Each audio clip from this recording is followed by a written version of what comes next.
Well, this is an interesting portion again. It's, last week we had it with the three different pictures of Messiah, with the red heifer, the water from the rock, and then the bronze snake on the pole. That one had these three powerful pictures of Messiah. They all show up in the New Testament. This week we're looking at Balaam, but also just in that sense of the false teachers. When you break down his name, the last part of it, the part of it, means people, right? And there's been a couple of suggestions of what do you do, or what do you mean, what means the first part of his name, the bil in Hebrew.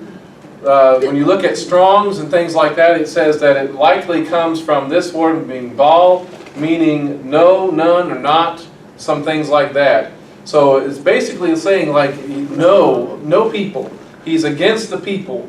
And if you take the especially as referring to Israel, which so often it is, as they're the people of God, then he is somebody who is opposed to the people of God. So he has a spirit that is opposed to the people of God. He has a spirit that is essentially anti-Semitic and wanting to see their destruction. Is that still alive and well? Yeah, it sure is. We're seeing that a lot. It could also be in the sense of that he's not identified with a specific people. That means he doesn't have his ancestry is not made known or whatever else, which means that he's not tied. When you have a certain people group, each kind of people group has a specific god, right? That they identify with, that they call upon, that they believe in. And if he has no people, then in some ways you could say he doesn't have any particular god that he is tied to. So what does that leave him free to do? He can be his own God, yes. But he can also call upon or speak to or speak for any god, right? He's not necessarily tied to any of them. He clearly thinks that the Lord will speak to him. When you look at that, and this is, that's the other thing that this stands for. Baal could be a root for Baal, which is one of those types of things, which means Lord, which means that he's also somebody that could be wanting to be Lord of the people. He wants to be the one in charge. So, but when you look at verse 8, he clearly thinks that God is going to talk to him. He said he's speaking to these representatives. They had been sent to him. Balak, son of Zippor, realized that the children of Israel, Bnei Israel, what they had done to the Amorites, and they became terrified because there were so many. This is verse 3 of chapter 22. That Moab was filled with dread because of Bnei Israel. So Moab said to the elders of Midian, the multitude will lick up everything around us like the ox licks up the grass of the field. So Balak sends for Balaam. He asks him in verse 6 to come and curse this people for me because they are too strong for me. Perhaps I may be able to defeat them and drive them away from the country. I know that whoever you bless will be blessed and whoever you curse will be cursed. So those representatives have come. And they are asking Balaam to be a part of it. And look, he says, well, spend the night here. I'll give you an answer in the morning. Just as Adonai speaks to me. So the officials of Moab stayed with Balaam. He's confident that the Lord, that Adonai, is going to speak to him.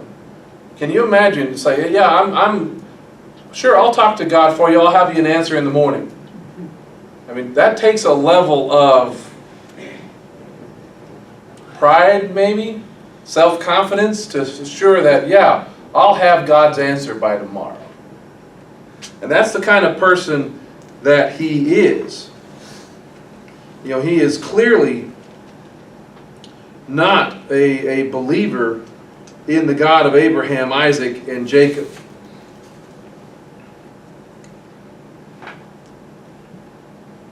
And I believe, that all these people that are coming to him, all these people believe that the gods, the ones that determine the victory in battle, they were the ones that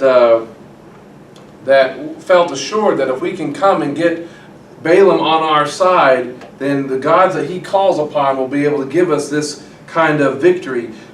So what's interesting in this verse 8 is that the messengers did not say, curse in the name of any particular god.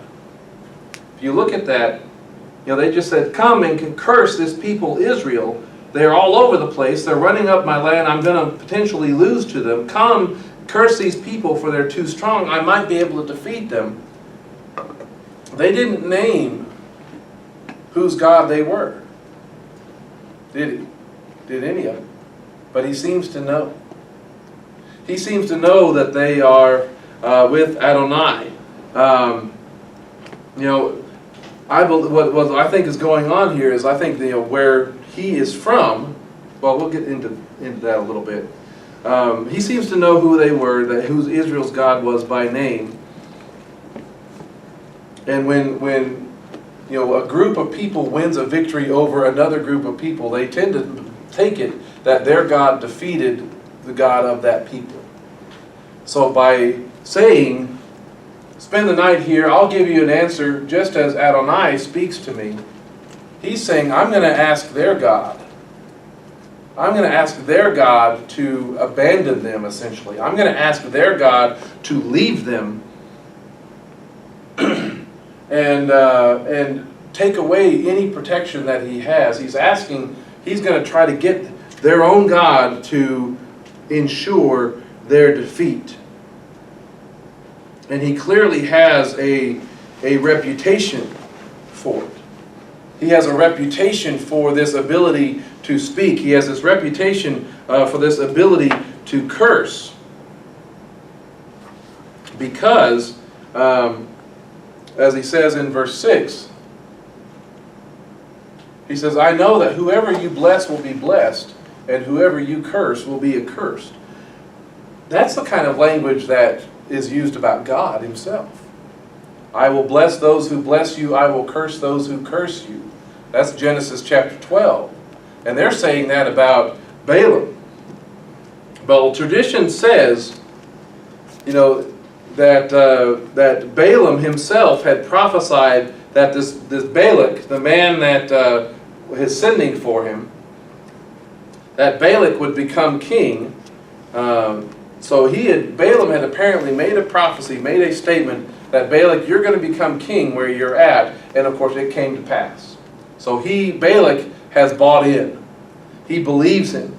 Additionally, there's some stuff that says when they were fighting Moab, the Sihon, the Amorite king, he said he hired Balaam to curse the Moabites, and he then won the war, so he thought that Balaam had something to do with that. There's a midrash that tells us that Balaam was so great of a prophet that his prophecy was up there or equal to, in power to that of Moses himself. That's how highly valued Balaam's word was and ability was given. Now, of course, Balaam is not speaking for the Lord now, is he? In reality, he hasn't been. If he is a great prophet, he's not a prophet on behalf of the Lord. He's a prophet on behalf of the enemy, right? So again, the enemy is not very original. He tries to copy what God does. He tries to mimic what God is doing. So if God is going to send a Messiah, then what is Satan going to try to do? What is he going to try to send? A counterfeit. He's going to try to send the anti-Messiah, the anti-Christ, right? So that's when we see that kind of a picture. So if Moses is a great prophet who speaks for God, then Satan is going to try to make one of his own that can come forward and speak for him, except for his is, what was always one of the problems that Moses had as a as a prophet, as a spokesman, as a speaker, what was the thing that he said, I'm not very good at? Speaking. You know, I'm not very good at up there speaking. So when the enemy is going to put somebody up there that's going to be a spokesman, a voice for him, a prophet for him, that's supposed to be rivaling Moses, is he going to be a good speaker? Oh yeah. He's going to be smooth. He's going to know how to deceive. He's going to know how to flatter. He's going to know how to do everything well in front of everybody. As far as what he says, how he says it, he's going to be a great public speaker. It's going to come naturally to him. That's the kind of thing that the enemy would do. He's going to be flashier. He's going to be a better public speaker. But of course, what comes back to it? What does God tell Moses when he says that, look, I'm not a good speaker? He says, who made man's mouth, right? And in all of this, Balaam is going to learn this kind of lesson that that you can speak only what God allows him to speak. Because Balaam is no different than Moses in that sense. But Balaam also has to learn is, buddy, you're no different than the donkey either. Because I can open up the mouth of a donkey and make him sound good. I can open up the mouth of a donkey and people will be able to understand him. So what you got ain't all that. You know, it's not that impressive if you're all that good. So how can the enemy copy what he's doing? So here is this great and powerful man. How can he even copy Balaam? How can he even copy what Messiah is going to look like? I've kind of already given it away. Because here's this great and powerful man, and he doesn't come in the power of an army, but he is coming in his power to speak a blessing or cursing. He doesn't come on a war horse, but he comes riding on a donkey. Okay, where do we see that? All right, where else do we see that in Scripture? You know, if he were a savior, he's coming as if he's riding to the rescue, right? Well, we see that in Yeshua himself, right? When he's entering in Jerusalem. He's not coming as a conquering military leader. He comes humble, riding on a donkey. Balaam is the enemy is trying to set him up as an anti-Messiah in a lot of ways. So who is Balaam coming to save? Is he coming to save the Israelites? No. He's coming to save people from them. He's coming to save Balak. So this is a reversal of Messiah coming to save the Jewish people.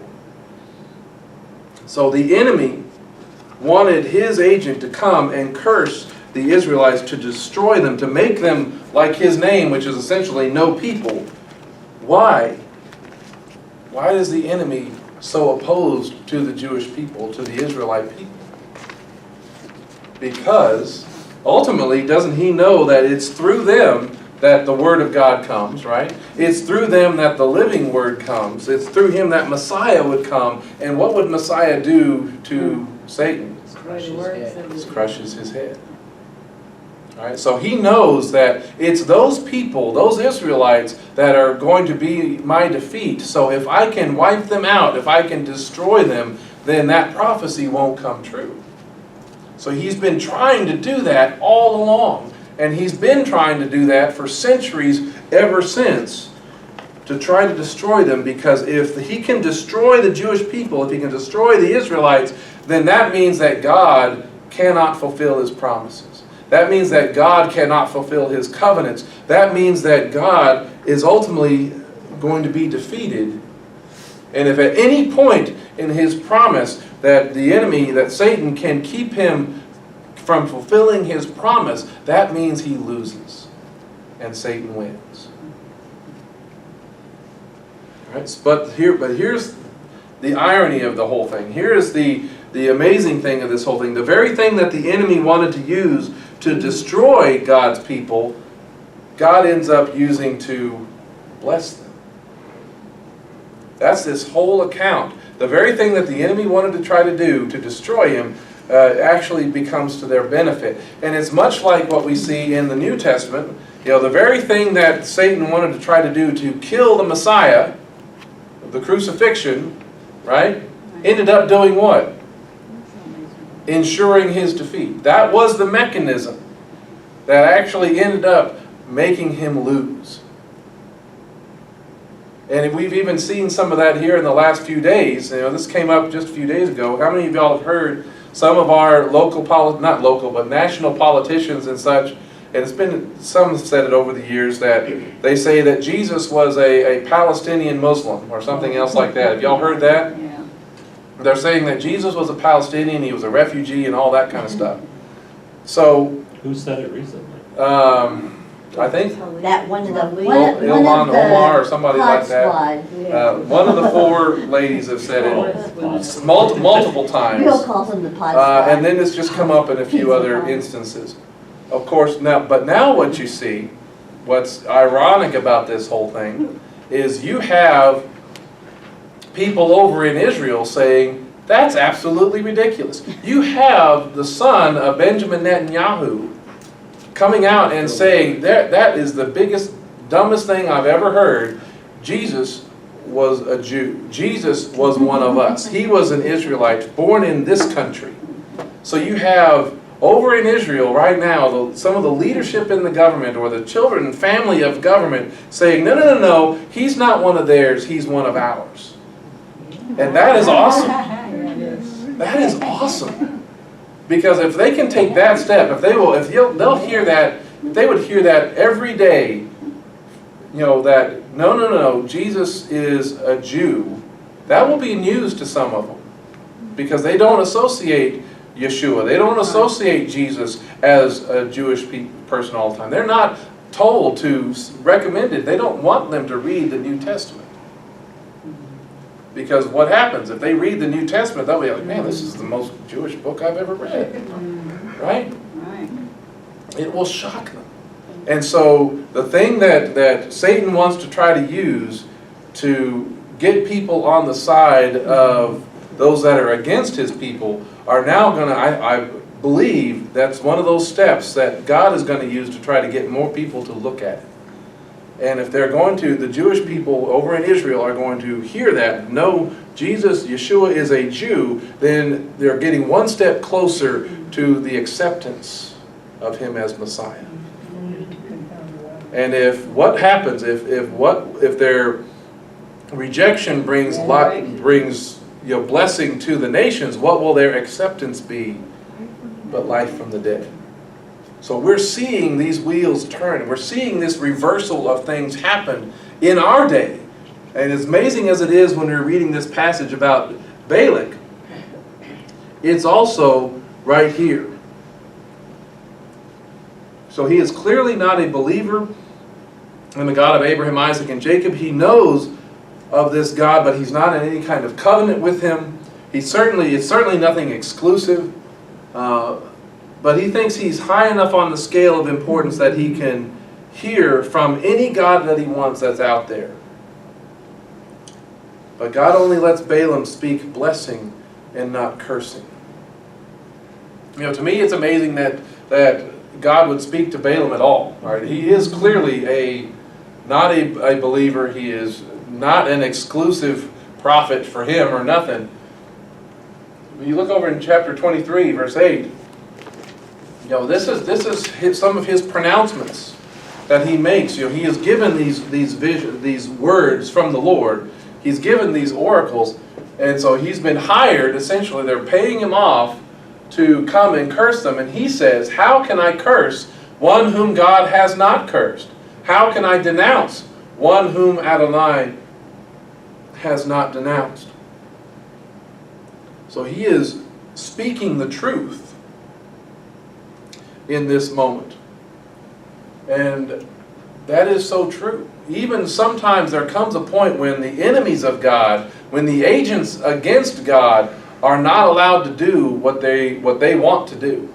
He can stop them from doing what they want to do. And that should be an encouragement for us, right? They have limitations.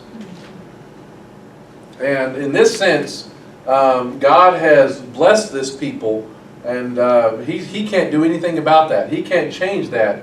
Verse 9, he says, "From the rocky peaks I see him, from the heights I behold him. Look, he lives as a nation apart, and does not consider himself as being like the other nations." How is it that this nation is set apart? God is the one who has brought them out. He is the one who has given them a new way of life. He is the one that has given them the Torah, his instructions for how to live, and it makes them different. They're not just like them. He can't just walk up and call upon their God and curse them like he can everybody else. These people are different. That's the kind of protection that they have. Verse 19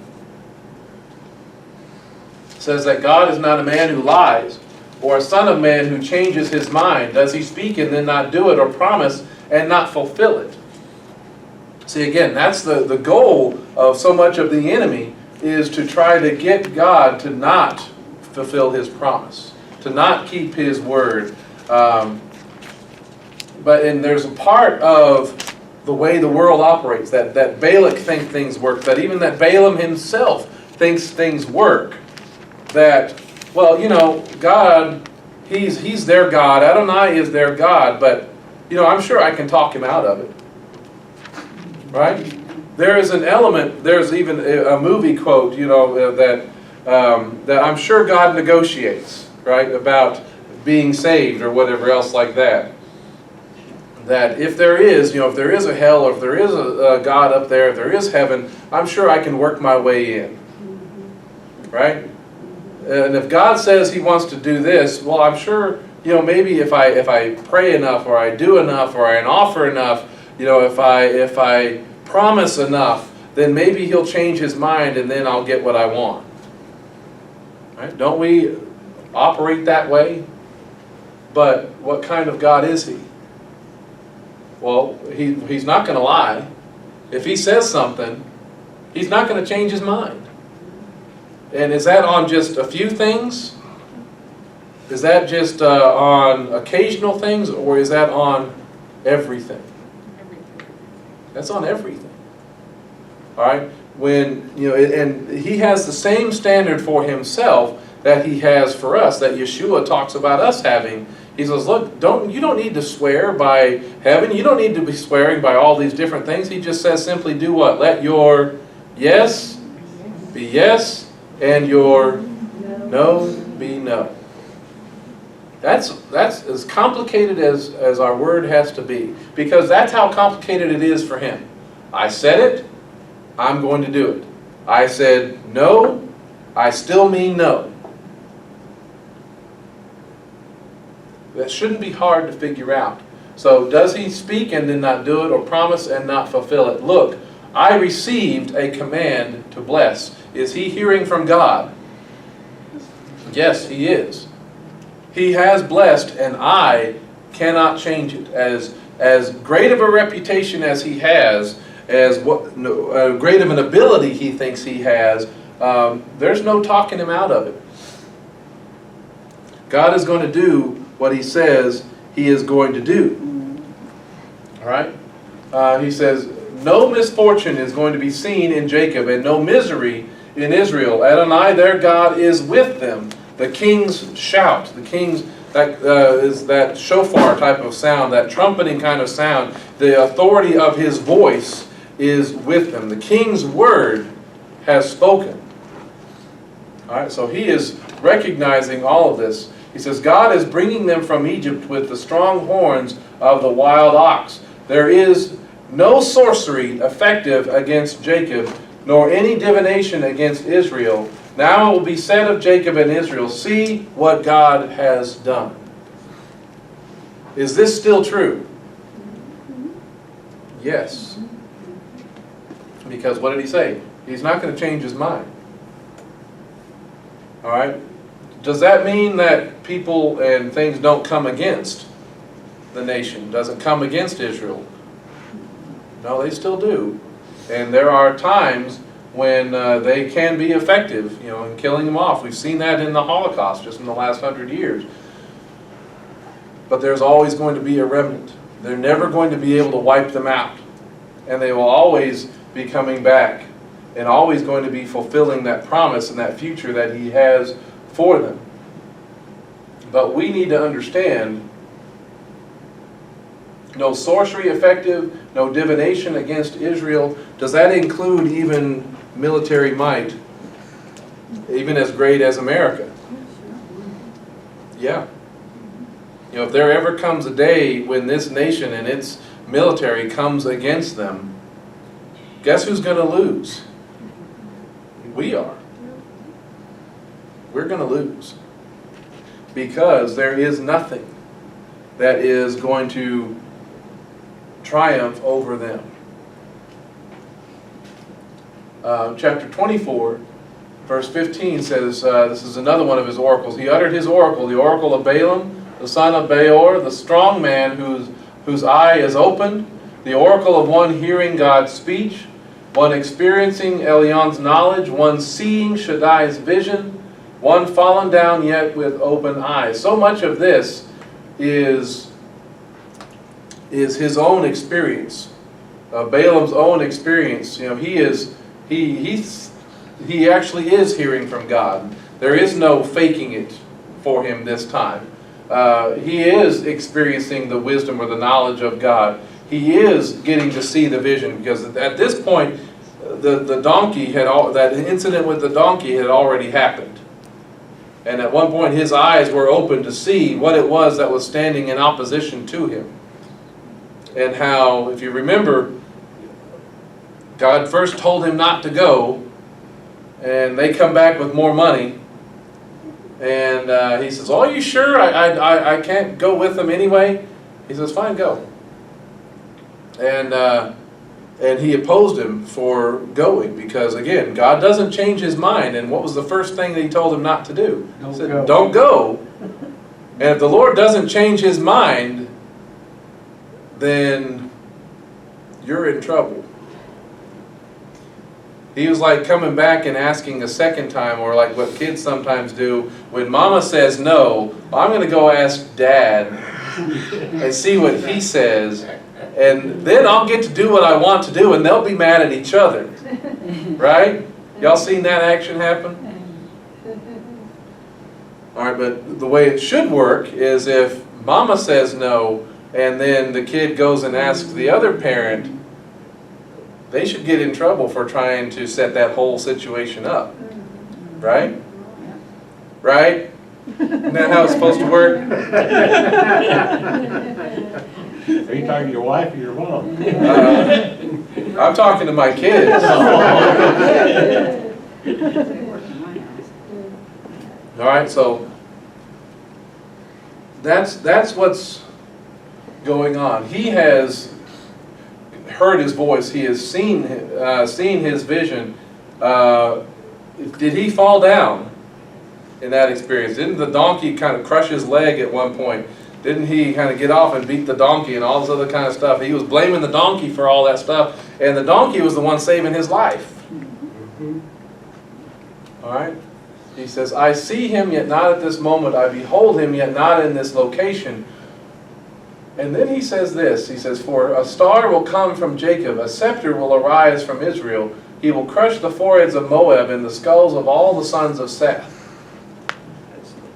So, I mean, while there is an immediate fulfillment for all of this, is that he's basically proclaiming victory for all his people that are out there. He'd been hired to come in and oppose them, and he's saying, "No, guys, they're going to win."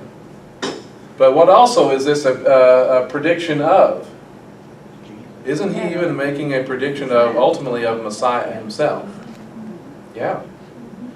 Here is this unbeliever. Here is this prophet for the enemy. He can't do anything but speak the truth. And that's pretty amazing about all this situation.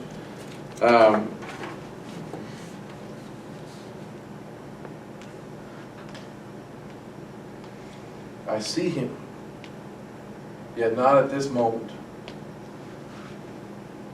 So there is something coming. And even the enemy knows it. The enemy knows it's coming. And of course, that's what he wants to prevent from happening. This last one, this is going back a little bit to chapter 24, verse 1. This one I thought was interesting, because it says, when Balaam realized that it was pleasing in the eyes of Adonai to bless Israel, he did not resort to sorceries as at the other times, but turned his face toward the wilderness. So, under his normal practice, what would he do? He would go out and try to cast all these spells and these incantations. He would do all of these things to call upon the wisdom of God. He'd make all of these kind of offerings, which is what they end up doing. You know, they go to these high places to curse Israel, and they build the altars, and they offer off these 7 animals and things like that, and then he comes back and blesses them. It's like, well, okay, well, wait a minute. Maybe, what if we did it in the wrong place? So let's move over here, and then we'll make 7 more offerings, and then you can bless them from over here, or curse them from over here. They go through all that again. He blesses them again, and it's like, well, okay, 3rd time's a charm, right? Let's move, because clearly Adonai is too strong in this place. So let's move over here and try. It's like they're testing the defenses of a city, kind of a thing. When you're attacking a city, you want to find the weak points. You want to find the places where they're not as strong. So they started out here kind of at the front door, and then they moved over to the side door. Then they're going around to the back door and trying to find if they can get a way in. And each time, it hasn't worked out. So he's not able, he realized that it was pleasing in the eyes of the Lord to bless. He's like, well, there's no point in me doing all my things that I usually do, my normal routine.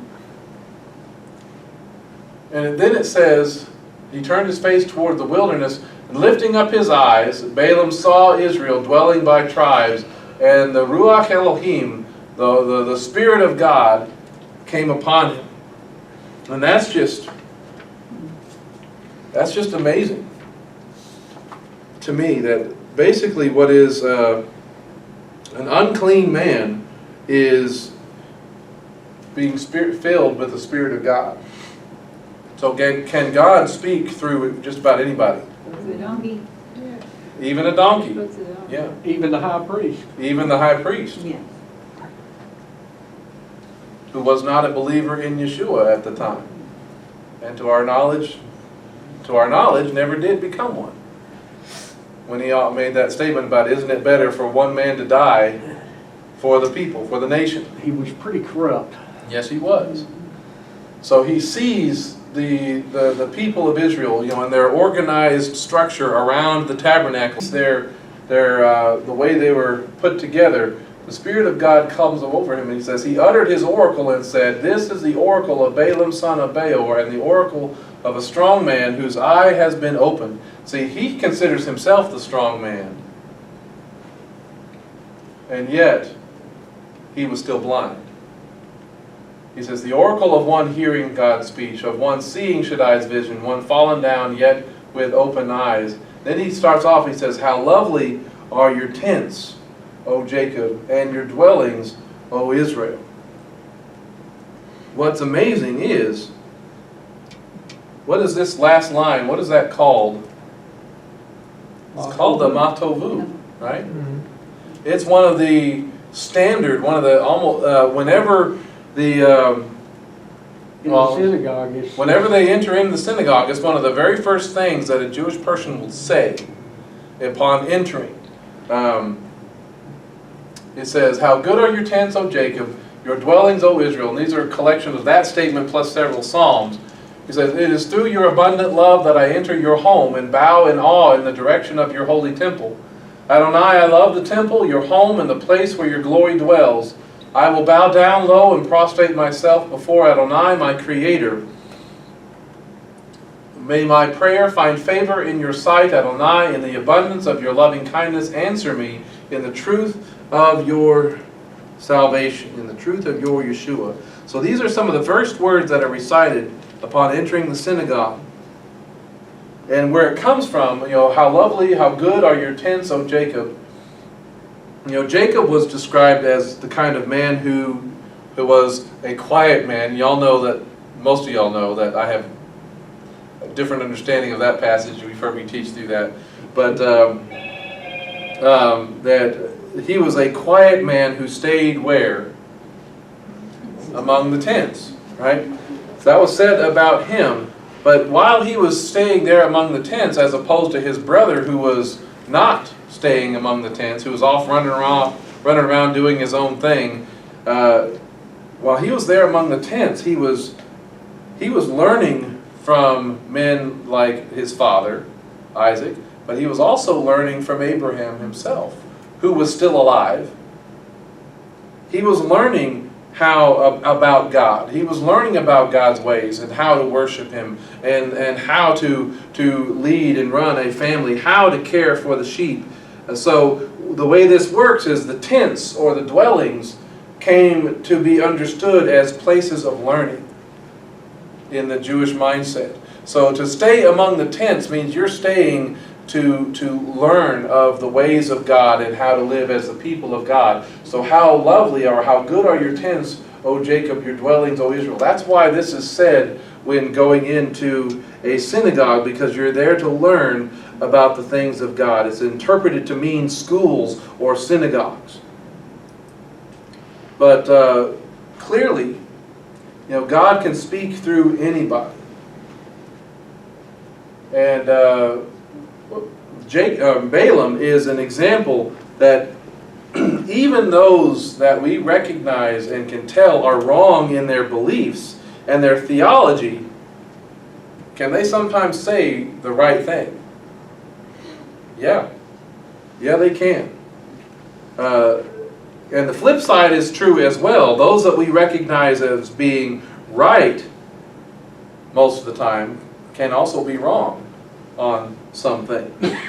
So Balaam spoke truth in one breath, but then he went contrary to the truth that he spoke in the next.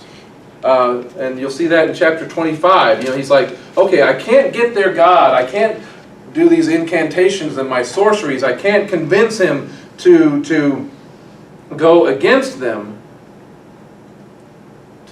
and curse them, but I can, maybe I can, rather than get their God to abandon them, maybe I can get them to abandon their God. That's what happens in chapter 25, verse 1. I don't have this verse up here. He says, while Israel was staying in Shittim, the people began to have immoral sexual relations with women from Moab. Then they invited the people to the sacrifices of their gods. And so the people were eating and bowing down before their gods. And when Israel became bound to Baal of Peor, the anger of Adonai grew hot against Israel. Okay? Numbers chapter 31, verse 6 tells us that, lets us know that this idea for the women to come in and seduce the men and invite them to these dinners and these to celebrate before their gods, that was Balaam's idea. So he couldn't come and curse God. He couldn't come and convince God to change his mind and be then against them, but he could change theirs. Because he spoke the truth. And some will say that, well, he couldn't get paid for what they first hired him to do, so he found a way to get paid in a different way. So what you see here, though, is that immorality, the sexual immorality and idolatry go hand in hand. That's what this chapter 25 is about.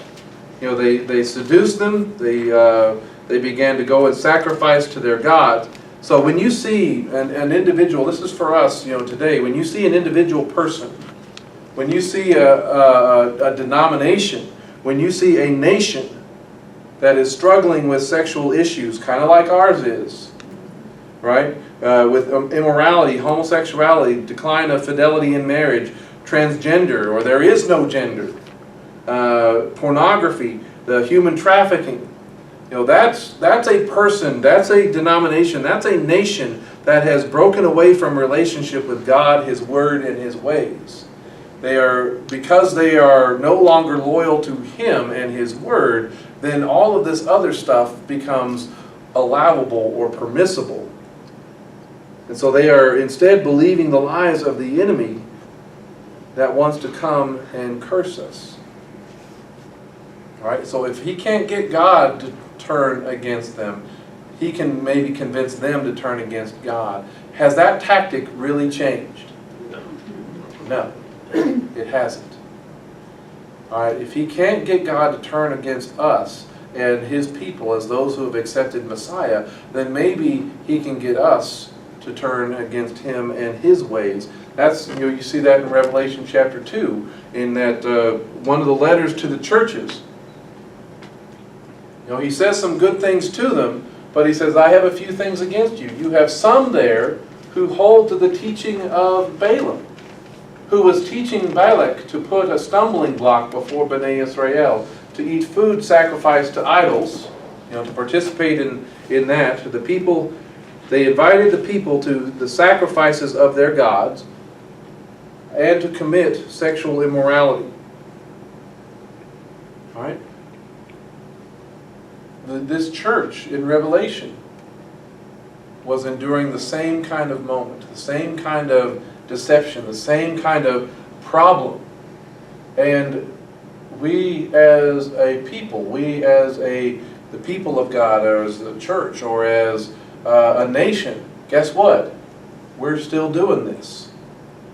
And it's a stumbling block. The thing about a stumbling block is it's not there by accident. It's intentional. That the strategies and tactics of the enemy is to deliberately put things in your path to get you off the path, to make you stumble, to make you fall away. In 2 Peter, this is one of those passages we were looking at, chapter 2, in talking about false teachers. Again, this is the longest chapter on false teachers in Scripture that you could spend all day in. It says, they have abandoned the straight way. They have stumbled off that path, because that straight path is also called the narrow path. Right? They have gone astray. They have followed the way of Balaam, the son of Beor, who loved the wages of wickedness. Again, that was a lot of his motive. He wanted to get paid. Do we have a lot of teachers and ministries and things like that that are more interested in the money than the truth? Yes. Yeah. There's a bunch of those out there. And are they getting paid? Oh yeah. People are sending in all kinds of stuff to him. So he wasn't interested in the truth as much as he was getting paid, and we're still falling for that. But he received a rebuke for his own wrongdoing. A dumb donkey spoke with a man's voice and put a stop to the prophet's madness. It was only a temporary stop, though, wasn't it? It was not a permanent stop. But so he was wanting to put a stumbling block in the path of the people to curse them. God put a stumbling block in his way. And so that's a powerful thing. That's a powerful thing of the Spirit of God, is that He can move us. He can stop us even when we're going down the wrong path. And sometimes we need to listen to that. Because here's the thing. This is the danger that we are in when it comes to false teachers and false teachings. It can be really hard to tell what is and what is not good. It can be very difficult to discern. Is it going to be obviously a lie? No, most of the time it's not. It's going to sound like wisdom. It's going to maybe come from a mouth of a person or a teacher that we respect or that we like. Because again, not all false teachers say false things. They say a lot of truth.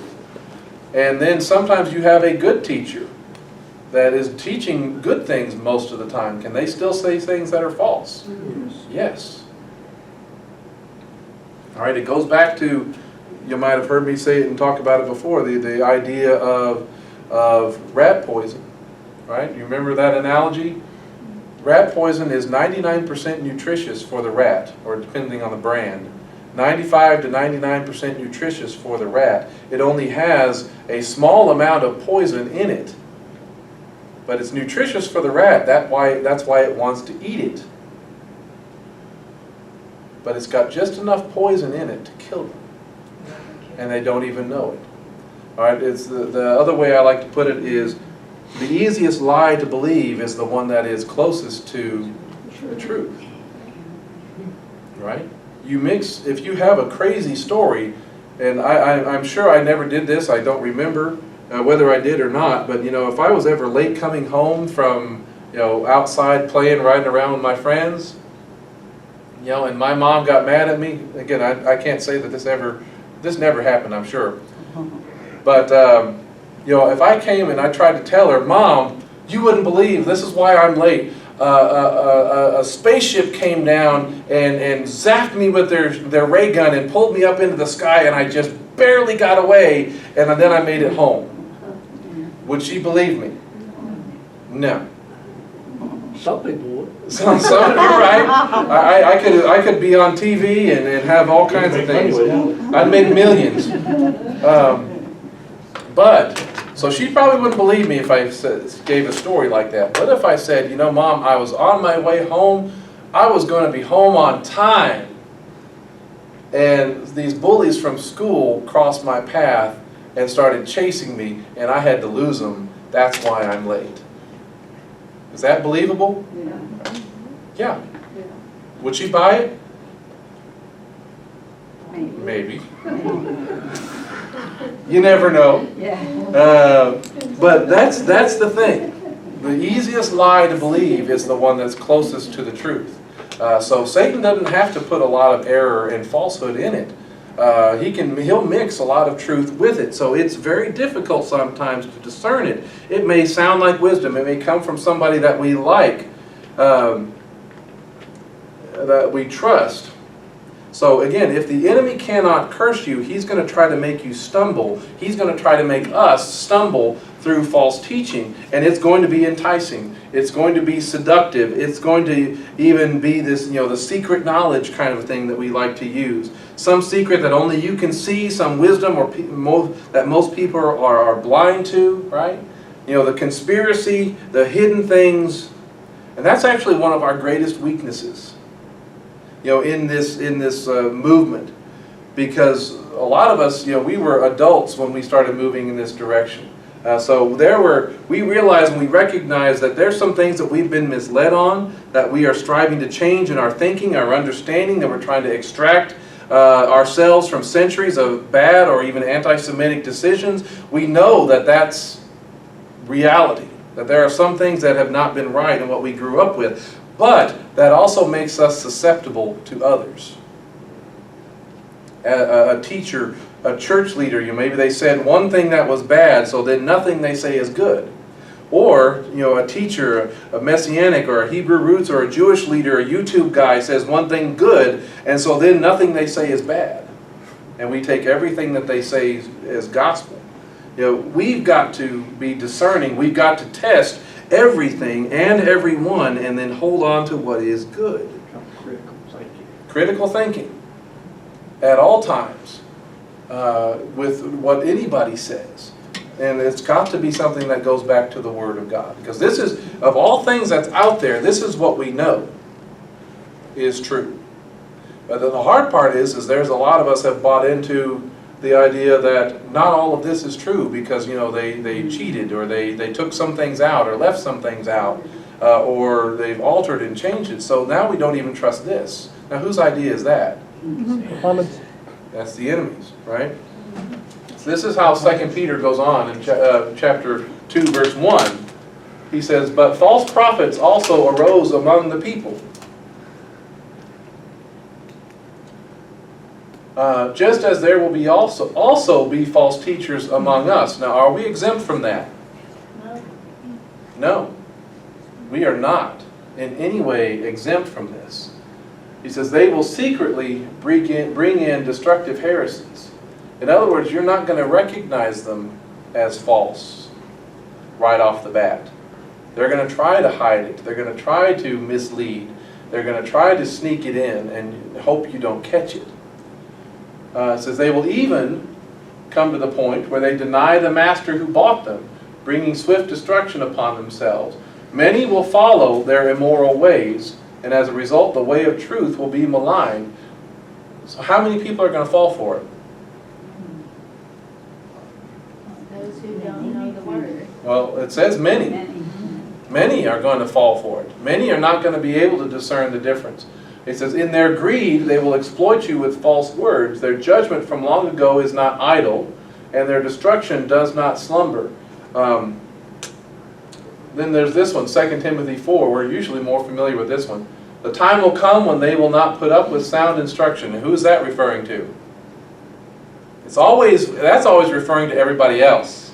That's never referring to us, right? They will pile up for themselves teachers in keeping with their own desires to have their ears tickled, and they will turn away from hearing the truth and wander off into myths. See, it's easy for us, it makes us feel good to assume that this is always talking about somebody else. But we are deceiving ourselves if we think that we are not capable of having our ears tickled, right? There will be false teachers in and among the Messianic movement or the Hebraic movement. You know that, right? In the church, yeah. I mean, but I mean, we seem to think that we've come out of that, and so many times that we're not going to fall for anything anymore. Yeah, we are. All right, because, and here's the reason: if this really is the right way of God, if this really is the direction that God wants to take His people, to restore a right relationship between Jew and Gentile, a right balance between the commandments of God and the testimony of Yeshua, then we should expect that the accuser and the enemy is going to target this movement even more. Relentlessly. He is going to target it. Because if it is true, then this is the greatest thing that the enemy fears. This is the greatest thing that he wants to fight against. The enemy never wants this movement to get off the ground. He never wants it to be accepted by mainstream Christianity. He always wants to keep it on the fringe, and he always wants to keep it distant or hostile or resentful toward it. He doesn't want us to have anything to do with them. Do we see that sometimes? Do we see that hostility? Do we see that I don't want to have anything to do with them? See, that's the challenge. That's why things like, the whole "come out of her, my people" concept is both so appealing and so dangerous. Because ultimately, okay, Satan will let us walk away and go out so long as we no longer have any more influence. Yeah, you guys go ahead, go do your own thing, you'll be lost. And nobody will ever hear a word about you. Okay, go ahead. You're gone. Then the truth that you may have received and understood is also lost. All right? It's contrary to our mission as the people of God. So what we have to be careful is because we recognize some falsehood, some distorted history, some of the lost or the hidden knowledge, that we are then drawn to anything that promises to give us more. And we argue and we fight over calendars, Sabbaths, lost books, codes, conspiracies, right? How long can I go on that list? Nothing can be trusted except what confirms what we already think and believe. Things that tickle our ears, so to speak. Things that has for us, or can become for us, a form of Gnosticism in its own right. So by focusing on those things, we fail to really deal with the important issues of this day, of this time period, of what we are seeing going on. We are getting to deal once again with the issues that the apostles dealt with in the first century. And there are many within the mainstream church that exemplify Balaam's name. Right? We're seeing this division in our country. They want to be without the people. Right? That's one of the things that his name meant. No, or without the people. And so they want to oppose the Jewish people. They want to oppose Israel. They don't think that God has any place or purpose for them anymore. Right? They exemplify theological anti-Semitism. And they want nothing to do with anything that reminds them of something that's Jewish, because those Jewish people, they rejected Messiah years ago. So we don't want anything to do with them now. But other divisions have cropped up in the last 60 years with the beginning of the Messianic movement going on, because now that many Jewish people are accepting Messiah, they weren't necessarily ready for what comes with that and what it means. Messianic Judaism pops up when the veil begins to be removed, but what are they supposed to think? What are they supposed to do when they all start seeing all these Gentiles wanting to come and be with them? What should they do with this interest shown by all these Gentiles? And so they fear being overrun. Did that happen? Has that happened in the past? Yeah. Yeah, early church history. That's exactly what happened. The church was early on, the believing community in Messiah started off Jewish, and then it exploded among the Gentiles, and pretty soon the Gentiles kicked them out. And the theology that kicked them out got ugly. So they have seen that kind of thing happen before. So to avoid that, some of the Gentiles within the Messianic movement began to feel like they were like they were treated as second-class citizens, somehow lesser or inferior. And so then many left and walked away, right? And then that kind of formed the basis of what? Kind of the Hebrew roots movement, right? A lot of them were ones that left out of the Messianic stuff. And there's often this great resentment that comes back and forth. They don't like each other very much. Some listen to or partner with, this is where it gets so bad, is that some will partner with Jews who reject Yeshua as Messiah more than they will partner with Jews who do accept Yeshua as Messiah. Isn't that crazy? That we would partner with Jewish people who don't believe he's Messiah more and more quickly, more easily than we would partner with Jewish people who do. That's not the way it's supposed to be. Some are tempted to manufacture a hidden or secret, Jewish identity, which inadvertently actually kind of validates that the idea that Gentiles must be second class or lesser than, because the teaching that goes along with it is that, well, you would never be drawn to Torah, you would never be drawn to this stuff if you weren't secretly Jewish. Well, isn't this something that we're all supposed to be drawn to? Isn't this where we're all going? Jew and Gentile are going to be drawn to this way of life. That's what the kingdom is going to be. So we should believe that. Because we don't have the authority to determine who is a Jew or who is a Gentile, who is the scattered, who is the lost. We don't have authority to determine that any more than we have the authority to know the day or the hour of Yeshua's return. He sets that. The spirit of Balaam is seductive like that. Some of what Balaam says and does is true. The spirit of Adonai was upon him. But he was also blind and then rebuked by a donkey that saved his life.